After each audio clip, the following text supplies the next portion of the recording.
मैं अपने बचपन से ही मौन के प्रेम में था। जब तक संभव हो सकता था, मैं बस चुपचाप बैठा रहता था। स्वाभाविक रूप से मेरा परिवार सोचता था कि मैं किसी काम का नहीं रहने वाला हूं, और वे सही थे। मैं निश्चित रूप से किसी काम का साबित नहीं हुआ, नाकारा ही रहा। लेकिन मुझे इसका कोई पछतावा नहीं है। बात इस हद तक पहुंच गई थी कि कभी कभी मैं बैठा रहता और मेरी मां मेरे पास आती और कुछ ऐसा कहती, लगता है पूरे घर में कोई नहीं है, मुझे सब्जियां लाने बाजार जाने के लिए किसी की जरूरत है। मैं उनके सामने ही बैठा रहता था और मैं कहता, यदि मुझे कोई दिखेगा तो मैं बता दूंगा। यह स्वीकार कर लिया गया था कि मेरी उपस्थिति का कोई अर्थ नहीं था। चाहे मैं वहां हूं या ना हूं, इससे कोई फर्क नहीं पड़ता था।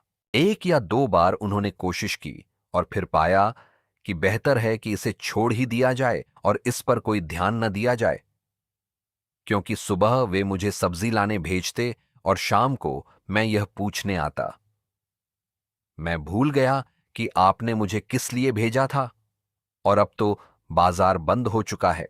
गांवों में शाम तक सब्जी बाजार बंद हो जाते हैं और गांव वाले अपने गांवों को वापस लौट जाते हैं। मेरी मां ने कहा, यह तुम्हारी गलती नहीं है, यह हमारी गलती है। पूरे दिन हम इंतजार करते रहे, लेकिन पहली बात तो यह कि हमें तुमसे पूछना ही नहीं चाहिए था। तुम थे कहां? मैंने कहा। जैसे ही मैं घर से बाहर निकला, बिल्कुल पास में ही एक बहुत सुंदर बोधि वृक्ष था। उस तरह का पेड़ जिसके नीचे गौतम बुद्ध प्रबुद्ध हुए थे। उस पेड़ को बोधि वृक्ष नाम मिला, या अंग्रेजी में बोट्री, गौतम बुद्ध के कारण। कोई नहीं जानता कि गौतम बुद्ध से पहले इसे क्या कहा जाता था। इसका जरूर कोई नाम रहा होगा, लेकिन बुद्ध के बाद यह उनके नाम से जुड़ गया। वहां एक सुंदर बोधि वृक्ष था और वह मेरे लिए इतना लुभावना था। उसके नीचे हमेशा इतना सन्नाटा, इतनी शीतलता रहती थी। मुझे परेशान करने वाला कोई नहीं था कि मैं उसके नीचे कुछ देर बैठे बिना वहां से गुजर ही नहीं सकता था। और शांति के वे क्षण, मुझे लगता है कि कभी कभी पूरे दिन तक खिंच जाते थे। बस कुछ ही निराशाओं के बाद उन्होंने सोचा, बेहतर है कि इसे परेशान न किया जाए।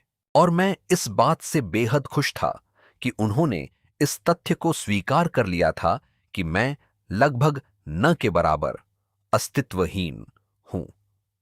इसने मुझे जबरदस्त स्वतंत्रता दी। किसी को मुझसे कोई उम्मीद नहीं थी। जब किसी को आपसे कोई उम्मीद नहीं होती, तो आप एक गहरे मौन में उतर जाते हैं। दुनिया ने आपको स्वीकार कर लिया है, अब आपसे कोई अपेक्षा नहीं है। जब कभी मुझे घर आने में देर हो जाती, तो वे मुझे दो जगहों पर ढूंढते थे।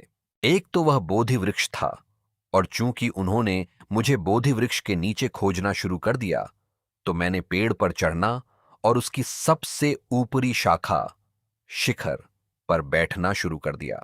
वे आते और चारों ओर देखते और कहते, वह यहां नहीं दिखता। और मैं खुद भी सिर हिला देता। मैं कहता, हां, यह सच है, मैं यहां नहीं हूं।